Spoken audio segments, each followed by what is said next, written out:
Vous avez la parole, Madame la Ministre. Honorable Président, honorables membres du Bureau, honorables sénateurs, je ne puis commencer mon propos sans remercier de nouveau l'auguste Assemblée pour les pertinentes préoccupations soulevées par les honorables sénateurs, préoccupations qui démontrent à suffisance votre souci d'accompagner les gouvernements dans une démarche républicaine sur des questions nécessitant une conjonction d'efforts. Un instant. Monsieur le ministre des Transports, vous voulez rester ou disposer parce que je crois que vous n'avez la contrainte du temps. Il y a des questions auxquelles il doit répondre.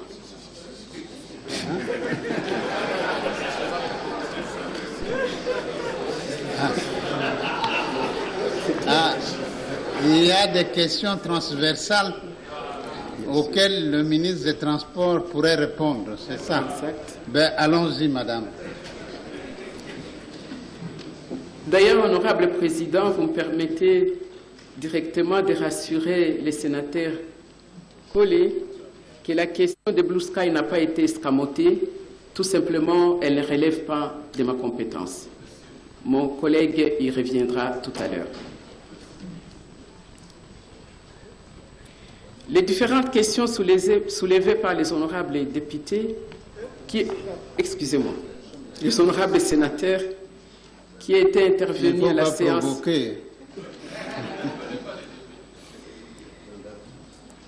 Allez-y. Qui étaient intervenus à la séance du lundi dernier, ont porté sur l'essentiel pour des points ci-après. La problématique de la dissolution des lacs avec ses effets. L'essor des employés des lacs, tant sur le plan de leur insertion que sur celui de l'indemnisation. La problématique des créations des Congo ROS. Il y avait aussi d'autres questions diverses. Concernant la problématique de la dissolution des lacs et de ses effets, sont intervenus sur ces sujets l'honorable Njoli, je m'excuse pour l'orthographe. Il n'y a pas de haine. Exact. Les sénateurs Nimi, Mokeni et Omba. Sans vouloir revenir sur les raisons qui ont conduit à la liquidation des lacs et sur lesquelles je me suis longuement exprimé le lundi dernier, je tiens à relever que cette mesure a été prise en toute conformité avec la législation en vigueur à la matière. Un bref rappel du cadre juridique des lacs. En effet, en me fondant sur le même texte légaux, il convient de rappeler que l'article 1er de la loi 08/007 du 7 juillet 2008 fixe les dispositions générales à la transformation des entreprises publiques définies par la loi 78/002 du 6 janvier 78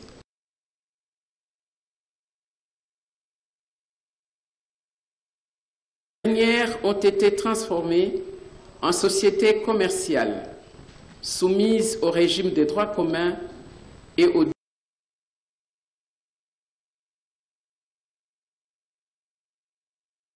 dispositions dérogatoires de la présente loi. La société commerciale visée aux articles 2 et 4, ci-dessus évoqués, est une société par action à responsabilité limitée. L'État en est l'unique actionnaire, c'est l'article 5. Par ailleurs, l'article 1er du décret numéro 09/12 du 24 avril 2009, se conformant à l'article 4 de la loi 007, 17 juillet 2008 précité, a établi une liste à son annexe indiquant la catégorisation des entreprises publiques transformées en sociétés commerciales, établissements publics et services publics.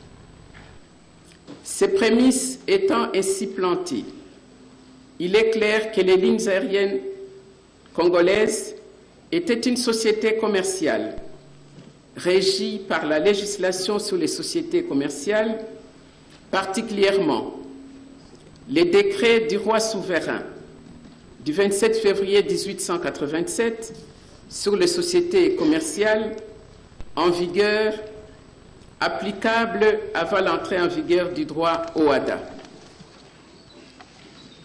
En d'autres termes, les lignes aériennes congolaises étaient dotées de ses propres statuts sous la forme d'une société par action à responsabilité limitée. Le fonctionnement des sociétés commerciales étant connu des honorables sénateurs, puis solliciter votre autorisation pour vous en faire grâce. Ainsi, les statuts des lignes aériennes congolaises, publiés au journal officiel du 29 décembre 2010, prévoient à l'article 51 que la société peut, en tout temps, être dissoute aux conditions requises pour la modification des statuts. Après sa dissolution, la société est réputée exister pour sa liquidation. Or, l'article 27 des statuts stipule que l'Assemblée générale extraordinaire se réunit autant de fois qu'elle exige l'intérêt de la société, et son alinéa 2 prévoit que la seule compétence pour modifier les statuts revient à l'Assemblée générale de la société. Elle a également compétence pour prendre les décisions qui requièrent la modification des statuts, notamment l'augmentation du capital, les changements d'objet social et d'une manière générale, toutes les questions ne relevant pas de la compétence de l'Assemblée générale ordinaire. L'Assemblée générale extraordinaire, je continue, ne délibère valablement que si les actionnaires présents ou représentés procèdent au moins sur première convocation la moitié des actions ayant droit de vote. L'Assemblée générale extraordinaire statue ainsi à la majorité des 3/4 de voix des actionnaires présents ou représentés. S'agissant d'une société unipersonnelle dans laquelle l'État est unique actionnaire, les statuts prévoient à l'article 25 ce qui suit. Tant que la société est unipersonnelle, l'État actionnaire unique exerce le pouvoir dévolu par le présent statut aux assemblées générales. En conséquence, l'actionnaire unique prend toutes les décisions devant être prises en assemblée et qui sont de la compétence de l'Assemblée générale ordinaire ou extraordinaire. Les décisions prises par l'actionnaire unique revêtent la forme de procès-verbaux qui sont versés aux archives de la société. Il y a lieu de noter qu'en vertu des articles 8 et 14 de la loi 08/010 du 7 juillet 2008, fixant les règles relatives à l'organisation et à la gestion du portefeuille de l'État, il est reconnu au ministre ayant le portefeuille dans ses attributions la compétence de désigner les délégués de l'État actionnaire à l'Assemblée générale d'une entreprise du portefeuille. Pour éviter que les ministres du portefeuille ne se retrouve seul en Assemblée générale et a envie d'organiser la représentation de l'État actionnaire unique au sein de l'Assemblée générale d'entreprise publique transformée en société commerciale, il a été institué par décret numéro 13/002 du 15 janvier 2013 portant organisation de la représentation de l'État actionnaire unique au sein de l'Assemblée générale d'une entreprise publique transformée en société commerciale, que les délégués du ministère du portefeuille soient assistés de 3 délégués représentant respectivement les cabinets du Premier ministre, du ministre du Budget et du ministre du secteur d'activité concerné, même s'ils n'ont pas voix délibérative. Il s'ensuit, et au regard du développement sur pied de dispositions légales à la matière, que nous ne partageons pas l'affirmation selon laquelle la société commerciale issue de la transformation des entreprises publiques doit être dissoute par décret du Premier ministre délibéré en Conseil des ministres. Aucune disposition légale ni réglementaire ne le prévoit. Motivation de la dissolution. Quant à la motivation de la dissolution des lignes aériennes congolaises, j'avais dans ma réponse à l'honorable Moussendou, présenté le lundi dernier, signalé que cette décision de dissoudre les lignes aériennes congolaises a été prise en termes d'analyse et diverses études sur toutes les options envisageables. Dissolution, liquidation, restructuration et l'élance, création d'une nouvelle compagnie aérienne.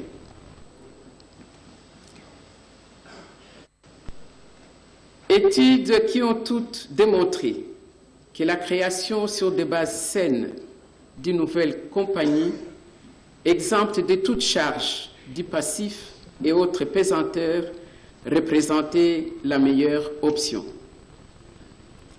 En effet, parmi ces études, je peux notamment citer celle résultant de la mise en place d'une commission interministérielle regroupant des experts de différents ministères, la primature, la vice-primature PTT à l'époque, les finances, les budgets, les portefeuilles, les transports et les voies de communication, ainsi que les représentants des LAC, avaient été institués en 2012 par le gouvernement.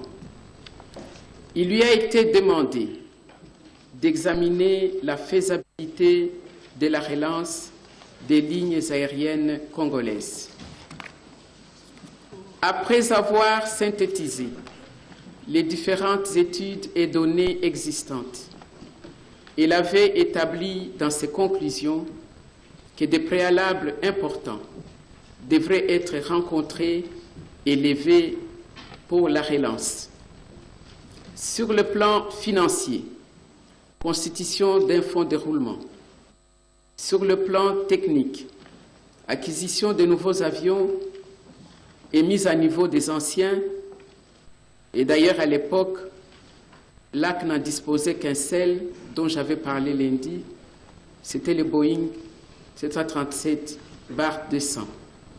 Sur le plan opérationnel, organiser sous l'égide du gouvernement les règlements de la problématique de la levée de l'interdiction des vols dans les espaces aériens européens et américains. Par ailleurs, dans une note adressée à la Commission économique, financière et reconstruction du gouvernement, en date du 29 septembre 2012, mon collègue le ministre des Transports et Voies de communication avait tiré les conséquences de l'étude menée par la commission interministérielle en disant, je cite, « La compagnie LAC ne vole plus depuis 20 ans, c'est-à-dire qu'elle ne réalise plus son objet principal. Elle est en cessation de paiement incapable d'honorer ses engagements à court, moyen et long terme. Son crédit est fortement ébranlé. Fin de citation. Les alternatives proposées à l'ECOFIR ont été, comme souligné plus haut, la dissolution des LAC et sa liquidation, la restructuration et la relance des LAC pour en faire une compagnie compétitive, la création d'une nouvelle compagnie aérienne. Le gouvernement, en toute responsabilité, a pris le choix de créer une nouvelle compagnie en se fondant sur l'étude dont l'économie est faite si haut. Régularité de la procédure de dissolution des LAC suivant les droits internes.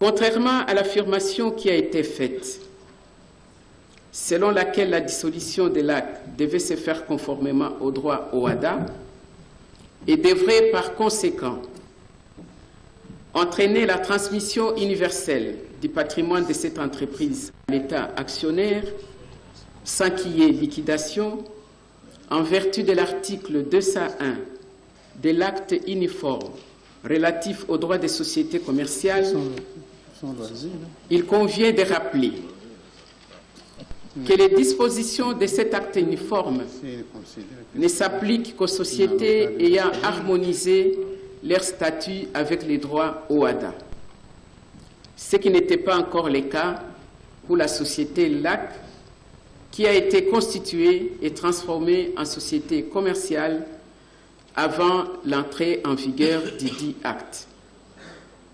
Or, en l'espèce, au jour de sa dissolution et mise en liquidation, LAC était encore une société de droit congolais sous la forme SARL et à ce titre était régie par la réglementation interne qui s'appliquait de façon transitoire pendant une période de 2 ans à compter de la date de l'entrée en vigueur sur permission de l'article 919 alinéa 1er de l'acte uniforme 6 et de l'article 4 de la loi numéro 08/010 du 7 juillet 2018, relative à l'organisation et à la gestion du portefeuille de l'État. Suivant les droits congolais des sociétés alors en vigueur, aucun texte n'organisait clairement les régimes de dissolution-liquidation d'une société unipersonnelle dont l'entreprise publique était l'unique exception. Il fallait donc se référer au statut de cette entreprise, comme dit précédemment. À ce titre, les statuts ayant admis clairement l'existence d'une liquidation après la dissolution, on ne peut pas nous faire grief d'avoir organisé la dissolution et la liquidation, car le contraire aurait été une violation au droit commun. Concernant les droits des travailleurs, la liquidation suppose la mise en vente de biens et autres actifs de la société en vue de rencontrer le passif. Il convient de relever que tout acte posé devait l'être dans l'intérêt des agents avec comme objectif de les assurer sur le respect de leurs droits en tant que créanciers privilégiés. Je dois relever ici que les travailleurs des LAC, à travers leur délégation syndicale, avec laquelle j'ai organisé personnellement plusieurs rencontres explicatives, indépendamment de l'annonce du compte-rendu de la réunion du Conseil des ministres, étaient régulièrement informés depuis décembre 2012 et plusieurs documents peuvent en faire foi. Vous constaterez, honorables sénateurs, que j'ai mis pratiquement 2 ans avant de convoquer l'Assemblée générale extraordinaire qui a décidé la dissolution et la liquidation des LAC. Ces temps étaient mis à profit pour tenter de procéder à la vente d'une dizaine d'immeubles non liés à l'exploitation, et c'est après régularisation de toute la procédure, décision du conseil d'administration, de l'Assemblée générale, expertise des immeubles, appel d'offres restreint. Hélas, la transaction dont le produit devait permettre de clôturer les soldes des arriérés des salaires des côtés, ainsi que le remboursement du solde du prix d'achat du terrain Air Terminus, n'a pas encore abouti pour diverses raisons, notamment de nombreux procès qui plombent LAC aujourd'hui, et notamment des procès dont les décisions judiciaires ont permis à certains cadres de la dite société d'obtenir en guise de compensation les maisons qui étaient mises à leur disposition en tant que directeur pour se rembourser ou se faire payer les décomptes finaux. Ce qui n'a pas permis à ces jours de faire aboutir la dite transaction. Ainsi, n'ayant pas été informé des mouvements menaçant l'ordre public, j'étais surprise ici d'apprendre que les agents étaient chassés par des militaires, ce que je déplore. Des investigations seront menées et si les responsabilités sont clairement établies, des dispositions idoines seront prises quant à ce. Concernant la situation patrimoniale des LAC, à la date du 11 septembre 2014, les jours de la décision de la dissolution et liquidation, les éléments financiers présentés par la Direction générale des LAC établissaient un actif évalué à 102 903 624 $, tandis que son passif était évalué à 215 977 382 $. Ces chiffres, malheureusement, confirment en suffisance les déséquilibres structurels des états financiers des LAC. Sur la base des inventaires physiques effectués, la situation des immeubles des LAC se présente de la manière suivante. En ce qui concerne les propriétés bâties, à Kinshasa, il y a 15 immeubles. Province du Katanga, une dizaine.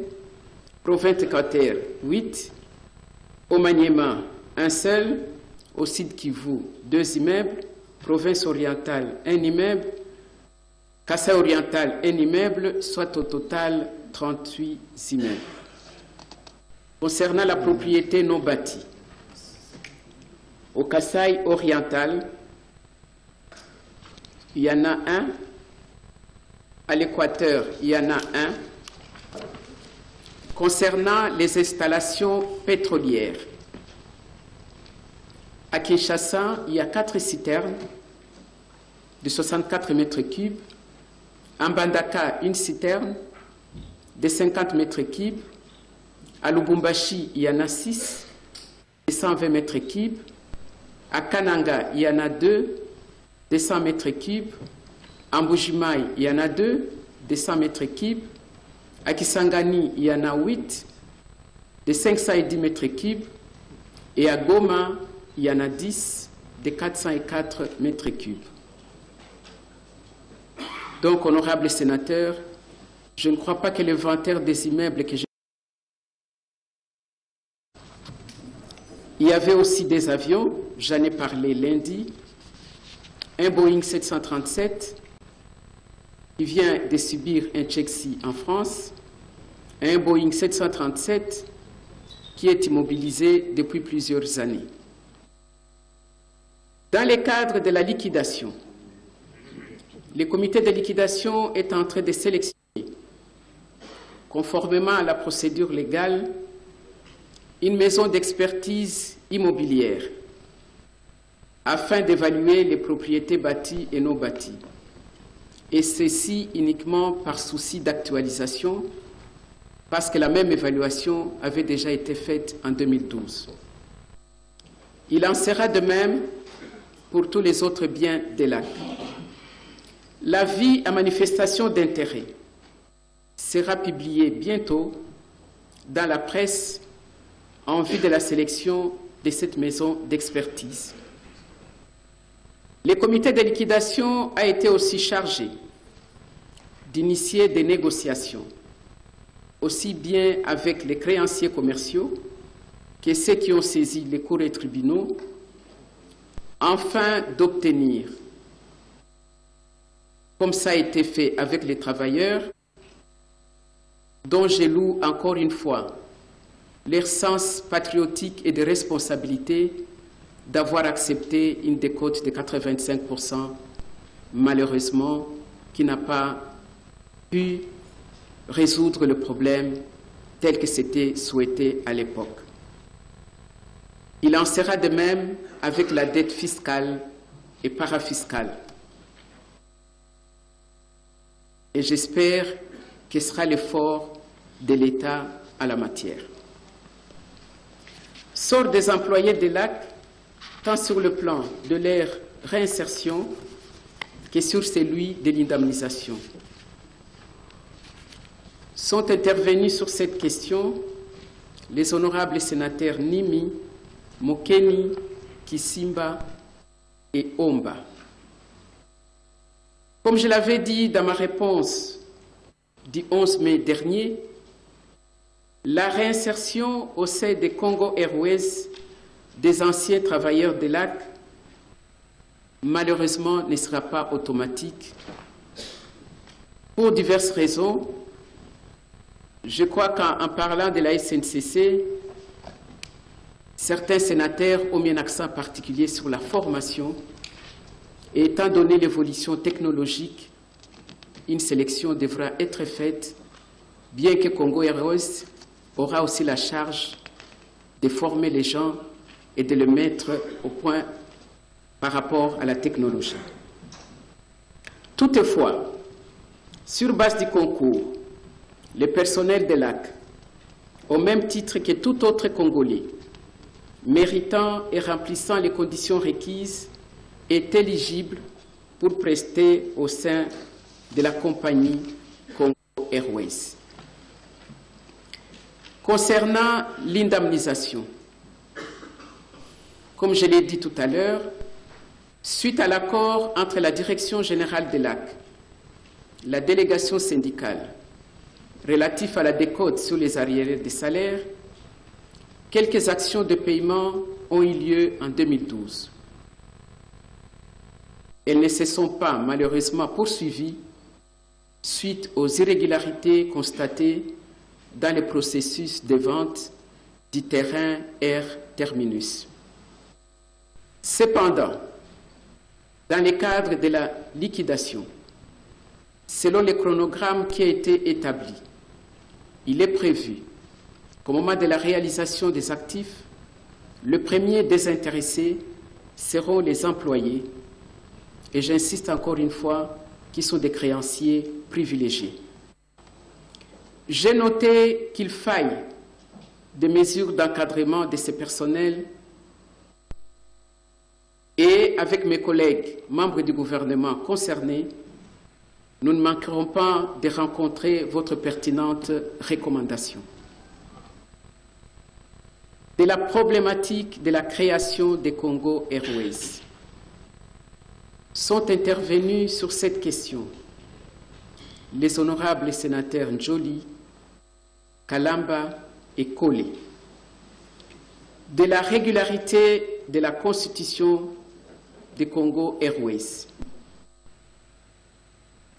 qu'il nous plaise de rappeler que l'ordonnance numéro 15/20 015 du 21 mars 2015, qui est pratiquement la copie de l'ordonnance de 2012, fixant les attributions des ministères, attribue à tous les ministères la conception, l'élaboration et la mise en œuvre de la politique du gouvernement dans les secteurs qui leur ont été confiés. S'agissant particulièrement du ministère du portefeuille, l'article 1er, point B, 11 de l'ordonnance pré-rappelée confie à ces ministères la création des entreprises publiques, que celles-ci soient à 100% détenues par l'État ou que l'État dispose de plus de la moitié du capital. C'est ce qui m'a permis de créer l'AC lors de la tenue d'une Assemblée générale constitutive. En vertu des dispositions et en application de la décision du gouvernement